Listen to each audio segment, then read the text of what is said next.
How do you find houses online? How do I go about looking for a proper house to invest in? That's what I want to talk about today. Let's just jump into a Midwest town, Indianapolis, Indiana. I have never invested here before, so I do not know the market, nor do I know the area. But this is how I would probably go around about starting to look up how to invest. Now, number one, I'm going to show you Zillow and just go in there, look around, see what we find, see what properties we see for sale. Now, if I was going to be investing there myself, I'd probably go there and look around and go visit some of these properties. But first, do run the numbers and see if they actually work before I actually would do too much time and effort to see if it's going to work or not. So here it is. Let's just start in right now. And then we can look at it together here. So I have it pulled up right here, Zillow for Indianapolis, Indiana. And we have a number of different listings here.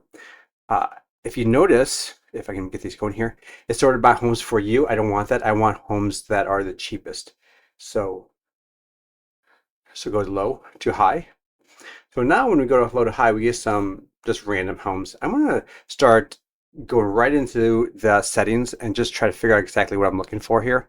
I'm going to look for at least 2-bedroom homes, maybe 3, at least 1 bedroom, at least 1 bathroom. I'd rather have 2, 1.5 to 2. So let's just do that. Let's just do 1.5 just to cut out some of the extras. And then what we're going to do is click off that and go into home type. Now what's nice about home type is I can get rid of manufactured apartments, lots, condos. I'm going to just keep multifamilies, townhouses, and houses. That's what I usually do, just because those are things I'm really looking for in my life. You know what? Let's just hit 3-bedroom. Let's just for the sake of argument here. Okay, so number one, we're looking at a bunch of 3-bedroom houses here. I do not know where this is at in Indianapolis. I do not have a background in Indianapolis, but I think it would be a good market from what I know about it to invest in. And I've thought about investing in Indianapolis before, but here's a bunch of different houses you could look at. Now, if you're from Indianapolis, you might want to give me feel free to comment down below if you see an area like, hey, don't invest there. That street's horrible. But that area, that block is the slums, whatever. But there is a rule that is often used in real estate, and that is the 1% rule. So if you can rent a house for, let's say, $1,000, you should not be buying a house per month. You should not be buying a house more than $100,000. Now, some parts of the country you cannot use that rule anymore, just because the market is so expensive that sometimes it's like half a percent rule or whatever. But years ago, I've heard people talking about the 2% rule or 1.5% rule. Now, in the Midwest, I think you have a better chance of actually being able to hit at least this 1% rule, if not 1.5 to 2% rule. I know some of my properties are that. It doesn't mean that all my properties are slam dunk buys. It just means that I've tried to buy them right, and nor does it mean that these properties are always updated properly. So you might be putting some money into some of these houses, but that's fine. It's either money upfront or money long term. Either way you're looking at it. When you first start out, you might have to think about trying to put money in through a longer period of time, and then maybe resell it to get a better property as you increase your income. Now, again, the advice I'm giving you here is not financial advice.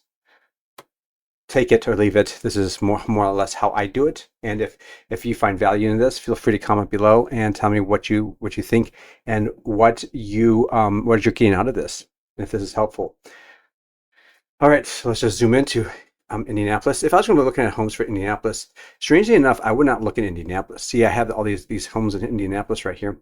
I would look for something different. I would look for homes with outside of the Indianapolis area. So think of this as like an onion.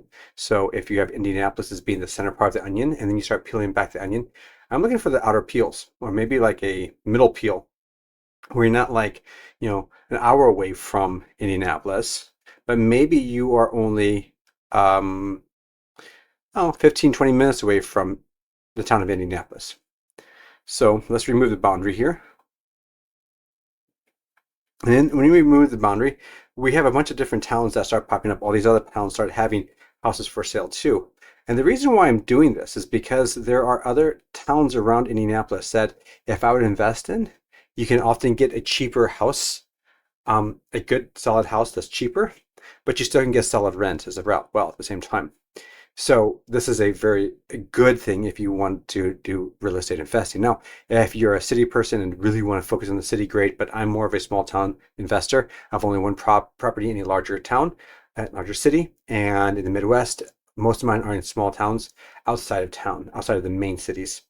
So I'm looking for houses like out here. Like, is there any houses in the smaller towns around here? Now, again, I do not know these towns, so we're just going to start looking at them and see what we come up with. So let's just zoom into over here. Without knowing what's going on here, it doesn't matter. I'm just looking for houses out here. Oh boy, it's a lot of little houses. I'm looking for city houses as well, or townhouses. When I say townhouses, I mean houses in town, not in the country. The reason why I'm doing that, because I don't want a septic system. I want a sewer system, because that's just extra maintenance that you would take care of when you're looking for homes. So yeah, these houses out here might be a really nice house right here, whatever this one is, I don't know. But it's probably out in the country, and it's over $600,000, which is going to blow our budget. And here's the thing too with properties, for you have to make sure. Let's just open a new tab here. Rentals for Indianapolis. We have to know what our rents are for this area as well. So let's just zoom out. Okay, so we have rents here. So we're looking for, let's say, 3-bed, 2 baths. Because that's a fairly good one to look for, is anything with 3-bed, 2 bath. Again, I will say that not all my properties are 3-bed, 2 bath, but if you do have it, you have a really good solid property if you get a 3-bed, 2 bath. All right, so the rents for a 3-bed, 2 bath around the area. Let's just sort by the lowest. Let's see what the lowest cost is. Low to high. Okay, so some apartments looks like there's a 4-bed, 2 bath house for rent. That's almost $1,000, $925 per month. Who knows where that's at? Orange Street. That's inside Indianapolis. We have some other ones, $925, 3-bed, 2 bath. Some of these look like inner city houses. They might not be in the greatest neighborhoods. I don't know. It looks like a nice brick house, but I'm not sure what the neighborhood is like here. So again, we're looking at these different houses inside of town. However, I'm not sure if I really want the houses right here. I'm looking for houses outside of town. Maybe some of these smaller towns around here, like this town, over here, up here, down here. So this is where I'm going to be looking mainly. I mean, I can get ideas from the houses inside the town, but out here is kind of going to give me a better idea of what houses are going for. All right, so here's the houses popping up here. 3-bed, 2 bath. It's about almost $1,600 a month. Okay, 16 here for 3-bed, 2 bath. So we're seeing all these are going for like 16, 17, etc. So what about up here? Anything else outside of town? Again, we have a bunch of houses, similar priced. Oh, here's one. It's a cheaper one. It looks like it's only 12.50, 14. 16. So consistently we're seeing houses that are going for about minimum of $1,200 a month, if not going up to $1,700 a month. Here's one for 11, 3-bed, 2 bath. Okay, it's in Anderson. All right, so Anderson looks like, and Markletville looks like they have maybe a lower cost of housing because they're not going for as much. I wonder how much they cost in Anderson and Markle over here. Let's zip over here and let's see how much the housing costs over here. So we zip over here.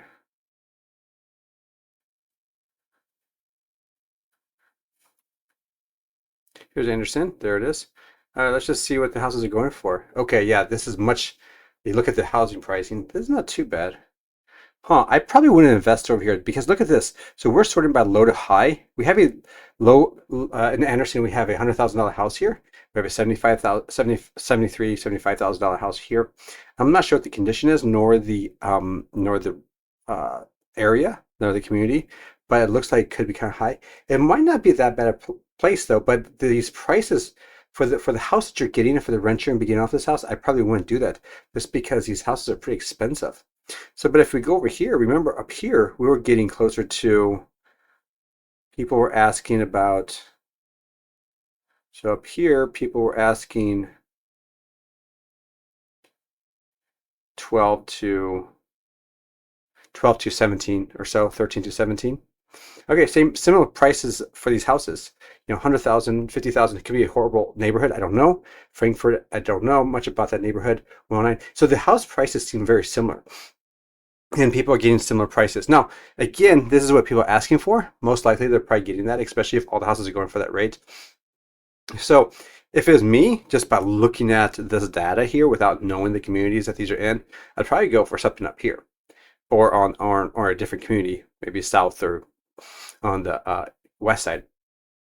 All right, so let's just run some numbers here. Let's just say, look at this house here. I have the slightest idea if this is a good house or not. I'm just pulling up a random one here. It's a 3-bed, 2-bath. All right, it looks pretty bad if you're looking at it. It's not a great looking house.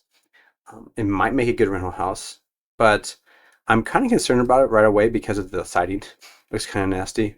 The roof line looks pretty straight, if you notice that. However, the windows look kind of interesting here. The steps look kind of interesting. Let's just see here. What else do we have here? Oh, look at that concrete right down there. That's not good. So add, is this it? Do we have everything? Yeah, it looks like it might be a rental already. It just looks kind of dilapidated. Now, it might make a great rental, but I probably would not be interested in it that much. All right, let's just see. What's some of the other houses here? I'd rather spend a little more money. Like, what about this one right here? $150,000. Now, this one, if it's been on the, this is a really nice one. It looks nice. Now, and it looks like a nice community too, but it looks like a little more than probably what I'd want to spend. On the other hand, if I was going to pick between the two, I'd probably go with this one, $150,000 for a really nice house. 3-bed, 2-bath, 141,400 square feet. Really nice. It's almost an acre of land. This would be a really nice little house. I'm looking at this. When I have bathrooms, hardwood flooring, rear deck, fireplace. Okay, 2-car garage. That's really nice. The bathroom kitchen has been updated. The property is owned by 2 realtors. Okay, interesting. So as you see, I'm just looking at stuff. I'm running the numbers in my mind. Do these numbers work with the 1% rule? Yeah, it does. I mean, you look at the price, it's like, yeah, 150, 450,000. That's pretty much what rent is, the 1% of that per month. So it would work, and you probably could just, this is almost like a turnkey property. I'm guessing if you would buy this, it probably would, you could probably just buy it and start renting it out right away. It's a crawl space. Just kind of depends what you want. Do you want a slab? Do you want a basement? Again, in the Midwest, there's lots of basements. It's easier to get to the mechanicals down below if you have that. And also the basement holds the mechanicals, so you give some more space upstairs. With a crawl space, a lot of crawl spaces don't have like the heater down there nor things like that. So somewhere upstairs is taking those units, which reduces some of the livable space upstairs.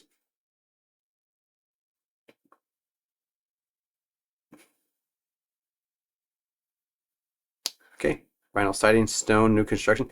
1960s older. A lot of people would not like it this old. However, I'm not against 1960s properties. I'm Midwest. I'm not East Coast or West Coast. I'm focused on solid properties that are older, and I have properties that look even worse than this. So I'm not against this house at all. It looks a little more expensive than I would want to pay. If it's been on the tax success value is 130,000, that seems a little more like it. Okay. If it's been on the market for a while, I'd probably submit an offer that's quite low. Looks like they sold in, or they bought it for 127,000. Now they're trying to flip it. Interesting. Okay, this is interesting. Look at that. So they're trying to make some money off this by selling it. All right. Well, interestingly about this, the monthly payments with principal and interest, mortgage insurance, no mortgage insurance unless you buy a house that's lower, and money down, you might have interest. Property taxes, this is per month, home insurance, no HOA. This is very important. I don't like HOAs. None of my properties have HOAs. If you want a property with the HOA, knock yourself out, but it's just extra expense and they have so many limitations. I don't think they make great, they might make great rentals. I just never have done it before. All right, that's what I'll do. So here it is. Let's see how long it's been on the market. It's been on the market for, when did it go on the market? Oh, we just passed it. It went on the market 10/22. So it's almost a month now. So this is the time to throw an offer in for this house. If it's me, I would toss an offer in. Let's just go with something like this. Oh, 127. Okay, great. What does Zillow say the value of the house is? That's not always accurate, by the way, but it's interesting. Doesn't even give me an estimate on the price. I'm not even sure where the value would be.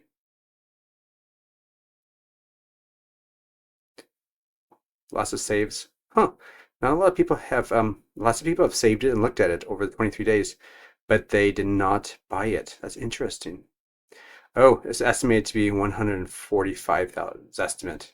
Whether that's true or not, I don't know. But I would lowball this. Like if I'd go there, if I like the house, if it's a good solid house, good foundation, grab it. Now, one thing about this house is when you're going to check out a house, I would be using a realtor who is a investor himself or herself. These are the people who have done a lot of investing already. So if you're interested in investing, they know the ropes. They know people to hire. They know how to get things done. They know they can give you ideas on how to rent out and how to, they can give you leases, copies of different leases. They can tell you how to lease stuff out to people.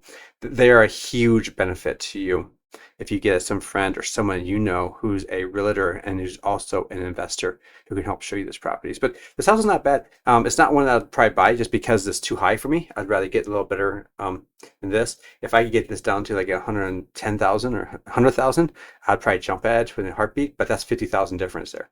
And I don't think they're going to be dropping this down $50,000 anytime soon, unless there's something massively wrong with the house. So, but otherwise, this would fit the 1% rule. So if you're interested in this house, knock yourself out. I'm not going to buy it, obviously, but maybe there's other people who want it. But double check it. Don't just go by my opinion on it. Because I'm just looking at the pictures here. Have never been there before. I don't know. I mean, we can go through the pictures together here quick, and then we can sign off here. Let's just go through the pictures. Oh, nice house. Actually looks like it's rent ready. It's pretty much a turnkey property. There's some sort of crack in the ceiling up there. Nope, looks like baseboard heat. I'm not sure if that's water, hot water, or if that's electric. I forget to look at that. Okay, just a simple kitchen, white. Yep. Simple, outdated countertops from Mica, nothing fancy. Paint. The rooms look okay. Yeah, that might work. It looks nice. But usually the pictures look nicer though than in real life. Just so you know, you might be like, oh, I really want it, and then you get there and you're like, oh, actually, it's kind of cruddy and broken, and maybe this tile's chipped and stuff like that. Who knows? But you can go there and check that out. But it looks like it's almost turnkey. I mean, you wouldn't need to do that much stuff to this property. Now, again, there might be some issues with this, and that might be a reason why it's not selling. Let's see, what was the heat like? Hardwood. Central air. Oh, it is hot water. Okay, natural gas hot water. Interesting. So those must be radiator. Okay, so there you go. That's how I would do it. And I would go look at houses like this all day long. Like, especially if you're first starting out, don't feel like you have to, don't feel like you have to know exactly what houses to buy the first day. But this gives you an idea how I would go look around for houses. Now again, this is one house. I'll do this to 1,000 houses, especially if you're not quite ready to invest. Start looking at houses in your market. Start looking in your own backyard. If you cannot find houses in your own backyard, then go outside of the market. Two keys here if you're looking on the market like this. Number one, if it hits the market that same day, and if you can get an offer in that same day, and you can lowball the offer or an embarrassing offer almost, go for it. They might take your offer. The second thing is if it's been on the market for over 30 days, even this one's 23 days or whatever it is, it might be a great one to invest in. I don't know. I haven't been there, so I'd definitely check it out with a realtor. And if it's a great one, pick it up. If not, don't. If you're not ready to invest, feel free to follow along. I have more videos like this where I give you ideas on how I invest. If this has been helpful, please like and subscribe and comment below on what's been helpful. And ask me things that you or you're wondering about that you would like to make me make videos about. Feel free to I really want to start sending out emails and email lists. If you're interested in that, tell me down below because I'd like to get something like that going eventually here. So if you see a link down below for an email list or some sort of free gift for you that would help you on your real estate or financial journey, feel free to just snag that. It might not be down there yet just because I don't have anything quite set up yet for that. But if you are interested, snag it while you can.